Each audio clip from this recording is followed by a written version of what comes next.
चिंता चीता के समान है, ऐसा इसलिए कहा जाता है क्योंकि चिंता के कारण हेल्थ सिस्टम पर बुरा प्रभाव पड़ता है और अब इस बात पे बीएचयू के वैज्ञानिकों ने भी मुहर लगा दी है। हाल में हुए एक रिसर्च के बाद जंतु विज्ञान विभाग के वैज्ञानिकों ने ये दावा किया है कि जीवन में ज़्यादा टेंशन के कारण युवा नपुंसकता के शिकार हो रहे हैं।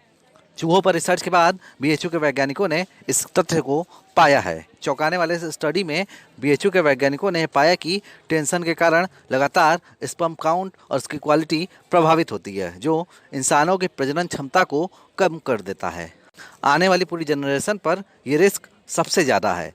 बीएचयू के जंतु विज्ञान विभाग के प्रोफेसर डॉक्टर राघव मिश्रा ने बताया कि उनकी टीम ने 1 महीने तक रिसर्च के बाद ये पाया है कि मानसिक तनाव स्पर्म काउंट और क्वालिटी दोनों को आधा कर देता है। हर रोज़ केवल 1 से 3 घंटे का टेंशन ही इसके लिए काफ़ी है। इस चौंकाने वाले सच को वैज्ञानिकों ने चूहों पर अलग अलग स्टेज पर रिसर्च के बाद पाया है।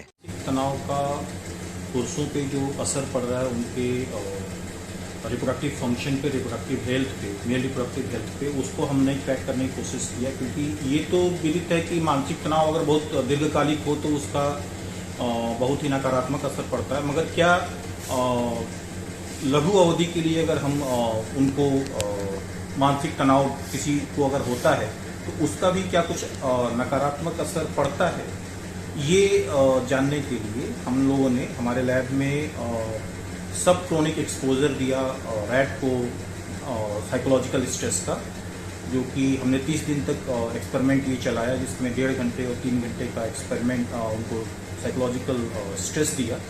और इसके बाद हमने ये पाया कि जो ये क्या सब क्रोनिक एक्सपोजर है साइकोलॉजिकल स्ट्रेस का, ये भी बहुत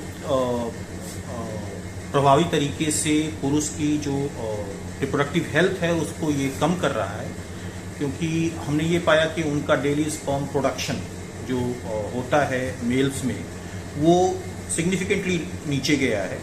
और ये उनका जो स्पर्मेटोजेनेसिस है वो प्रोसेस, पर्टिकुलरली जो स्पर्मियोजेनेसिस होती है जिससे राउंड स्पर्मेटिड से लॉन्ग स्पर्मेटिड बनता है, वो प्रोसेस स्लो डाउन हुआ है, जिसकी वजह से उन्होंने बताया कि उनकी टीम चूहों को 3 ग्रुप में बांटकर पारदर्शी बोतल में रखा और उन्हें मेंटल स्ट्रेस दिया। इसके बाद उन्होंने पाया कि एक समान चूहा, दूसरा ग्रुप जिसे स्ट्रेस दिया गया और तीसरा ग्रुप जिसे थोड़ा कम तनाव दिया गया, उसके स्पर्म काउंट में काफ़ी कमी देखने को मिली। ज़्यादा स्ट्रेस वाले चूहों में शुक्राणुओं की संख्या 8 से 10 मिलियन प्रति लीटर दर्ज की गई, जबकि सामान्य तौर पर यह स्तर 15 से 20 मिलियन होनी चाहिए।